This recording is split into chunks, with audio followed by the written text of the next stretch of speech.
자, 그래서 이어서 할게요.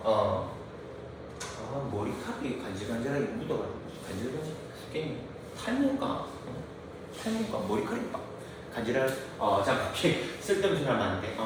자, 그러면 두 번째 국외 모습으로 이어서 가볼게요. 이런 상황이 벌어지고 있을 때 국외 쪽으로 봤을 때 우리나라는 주변에 우리나라 주변에 얘들아 대표적으로 여기 중국 명나라가 있었고, 하고 우리 조선이 있을 때 위쪽에는 말 타고 다니는 여진족이 있었고, 그리고 이쪽에 아래쪽에는 일본이 있었죠. 왜? 일본이 있었죠. 일본이라 적어줄까? 일본. 그래, 높여 적어준다. 오케이.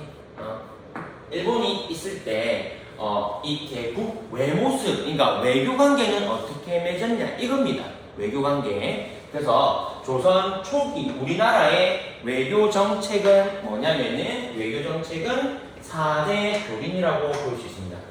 외교 정책. 우리나라의 외교 정책은 뭐다? 4대 교린입니다. 4대 교린 정책을 펼쳤다. 이렇게 보면 되겠습니다. 4대 교린은 잘라서 본다면 큰 나라는 섬긴다. 자, 그래서 우리나라보다 큰 나라인 명나라는 아빠라 불렀습니다. 큰 나라는 모시고 나머지 옆에 있는 이웃 나라들은 교린, 친하게 지낸다 이겁니다. 근데 이 친하게 지내는 게 뭐냐면은 이 교린의 정책은 당근과 채찍을 둘 다 쓰는 겁니다. 당근과 채찍.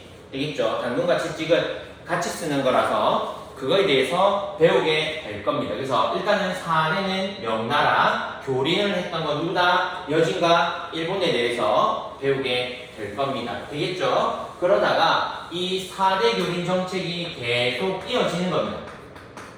계속 이어지다가 우리 임진왜란 때 큰 사건이 터지게 되는 거죠. 누가 쳐들어오니? 일본이 쳐들어오게 되면서 이게 또 국외 쪽으로도 분기점이 되는 겁니다. 분기점이. 그래서 임진왜란은 엄청나게 중요한 전쟁이라고 볼 수 있습니다. 얘들 알겠죠? 이게 쭉 이어지다가 뭐가 터진다 여기에? 이때 1592년에 임진왜란에 대해서 아주 자세하게 배우게 될 겁니다.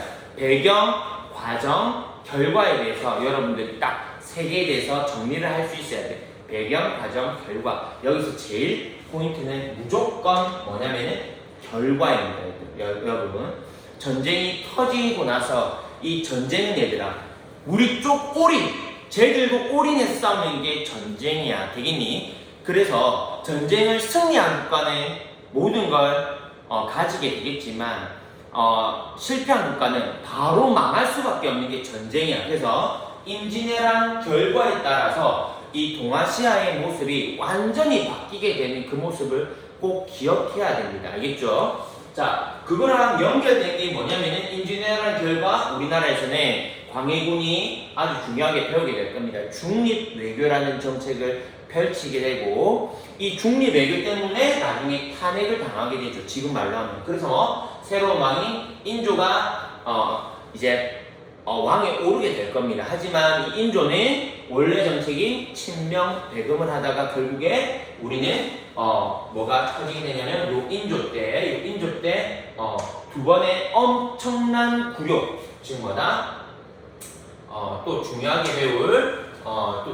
배울 뭐다? 정묘호란과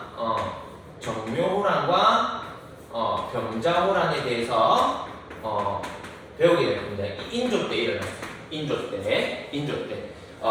그 결과에 대해서 또 정묘랑 병자호란의 이 원인과 그리고 또 결과에 대해서 여러분들이 아주 상세하게 잘 알고 있어야 되겠습니다. 자, 그래서 국외 모습은 정책적으로 우리나라는 뭐다? 주변의 동아시아에 대해서 어떻게 했다? 중국은 섬기고 이웃하는 두 나라는 당근과 채찍, 즉 강경책과 회유책을 사용했구나. 여진과 일본에 대해서 이거를 쭉 사용했는데 뭐가 1592년에 임진왜란이 터지면서 국제 정세가 변하는 그 결과 모습에 여러분들이 주목해야 되겠죠. 그리고 나중에 뭐다? 이 우리나라 외교 정책이 바뀌게 되는 거죠. 강희군 때는 중리외교, 인조 때는 친명대금으로 이 외교 정책이 변화되면서 우리나라는 또 한 번의 전쟁을 치를 수밖에 없는 게 뭐다? 정묘병자호란이었고, 이 병자호란 결과 우리나라에서는 여러 가지 대응책이 나오는 겁니다. 그게 북벌론이나 나중에 다시 청을 배우자는 북학론까지 정조 때 일어나는 것을 배우게 될 겁니다, 여러분. 알겠죠? 자, 사회 모습 갖겠습니다. 사회 모습은 그러니까 봐봐, 얘들아, 지금 1, 2, 3번으로 모든 게 틀이 완성이 되고 있는 거야, 여러분. 쌤이 다 집어넣어주고 있어. 지금 되겠니?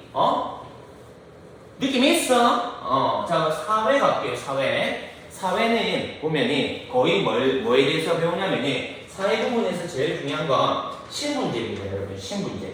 사회에서는 배우는 게 신분제에 대해서 배운다고 생각하면 됩니다, 신분제도. 왜? 우리나라 지금 현재 신분제도가 있어 없죠? 근데 전근대 사회에서는 가장 중요한 게 어쩌면 신분제 사회죠. 그때 당시에 그 사람들이 어떻게 살았는가, 이 신분의 모습에 대해서 공부를 해야 되는 겁니다. 공부를. 자, 그래서 조선은 법적으로는 양천제라 해가지고 양인과 천민밖에 없어, 특권계층이 없는 거였지만 나중에 시간이 좀 흘러가 원래는 일본 초기 때는 양천제라는 법적인 신분제만 존재했다고 볼 수 있어요. 근데 이번 중기 때가 가면 나중에 뭐다? 사신분제라 해가지고 신분이 몇 개로? 4개로 확보됩니다. 이거를 이제 반상제라고, 양반과 상민이라 해서 반상제가 이제 확립이 됩니다. 반상제가 사신분제에 대해서 배우게 될 겁니다. 양반은 어떤 존재고, 중민은 어떤 존재고, 상민은 어떤 존재고, 천민은 특징은 무엇인지 4개의 신분제의 특징에 대해서 여러분들이 배우게 될 겁니다. 요거 특징을 알아둬야 돼요. 가운데 이 임진왜란이 터지면서 무조건 임진왜란이 분기점이 되겠죠. 이 임진왜란이 터지면서 뭐가 생긴다? 이 신분제가 확립된 게 변화가 생깁니다. 변화. 신분제가 흔들린단 말이야. 이 4가지의 신분이 흔들리게 됩니다. 대표적인 게 뭐냐? 양반수가 엄청나게 늘어나게 되는 모습을 살펴보게 될 겁니다. 이게 뭐냐면은 어려운 말입니다. 신분제가 흔들린다고 해서 뭐다? 조선 후기 3번의 핵심 키워드는 뭐냐면 3번의 핵심 키워드는 뭐다? 신분제가 어떻게 되는 거?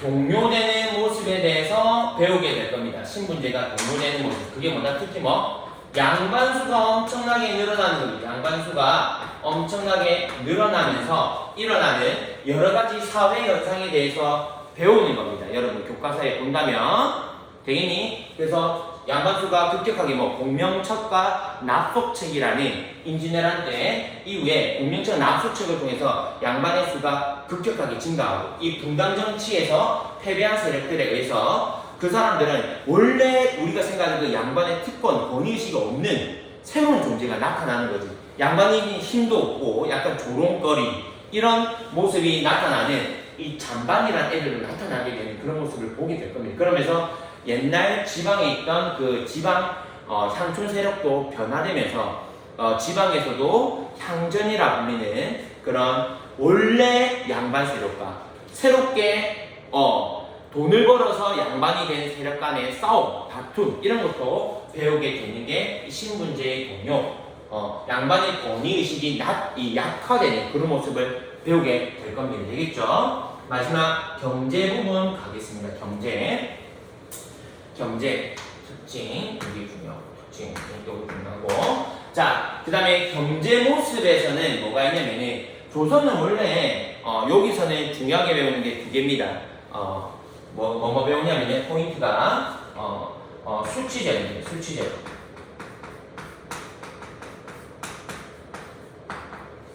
수치제도. 원래 조선하면은, 조선까지 전 근대 사회에서는 세금은 딱 3개 내죠. 조세, 공납, 역이라고 해서 맨날 여러분들이 하던 거라서 조세, 공납, 역이라는 수치제도 그리고 뭐 여러 가지 업들 뭐냐면은 뭐 농업, 상업, 수공업, 뭐 방산 등등 해가지고 요게 자 그래서 첫 번째 수치제도랑 이 농업, 상업, 수공업 이런 거에 대한 뭘 배운다. 요것도 똑같이 뭐 인지네란 이후에 뭐를 변화에 대해서 배우게 될 겁니다. 변화에 대해서 정확하게 하면 이 수치제도가 확립되고 이 세금제도 확립되고 나서 나중에 되면은 이제부터는 수치제도, 세금제도가 점차 문란해지게 됩니다. 원래는 예를 들면 10분의 1만 걷어들여야 됐었는데 이게 무너지고 여러 가지 문제점, 폐단 모습이 발생하게 되는 걸 배우게 될 거야. 그래서 1번 수치제도에서는 뭘 배우냐면은 여러분 혹시 이런 거 들어봤어? 수치제도는 세 가지 조세에서는 뭐냐면은 영정법 하고 공납에서는 너무나도 중요한 대동법 그리고 조세 공납 역에서는 뭐다? 균역법으로 일컬어지는 이 수치제도, 세금제도의 변화에 대해서 여러분들이 아주 잘 알고 있어야 될 겁니다. 되겠죠? 그래서 1, 2, 3번에 다 틀에 다 들어가게 되는 거야, 얘들아. 되겠니? 그리고 조선 후기가 되면 농업, 상업, 수공업에서도 엄청난 변화가 발생하게 됩니다. 농업 생산력이 엄청나게 증대돼서 먹고 살기가 좋아지니까 상업과 수공업도 엄청난 발달 모습을 보여서 상품 화폐, 즉 뭐다? 이제부터 이 조선 사회에서도 뭐가 상업, 수공, 광업 이런 게 엄청나게 발달하는 모습, 사회 현상들을 많이 배우게 될 겁니다. 그 대표적인 게 상평통보. 그리고 대외적으로는 청나라, 중국과의 개시, 구시, 여러 가지 무역도 등장하게 되고, 그리고 뭐다?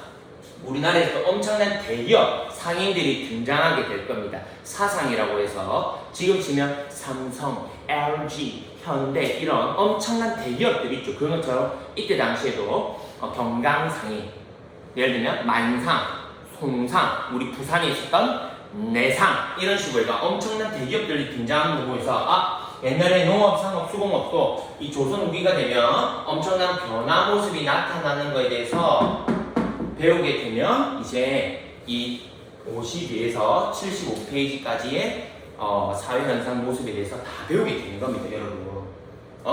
되겠습니까?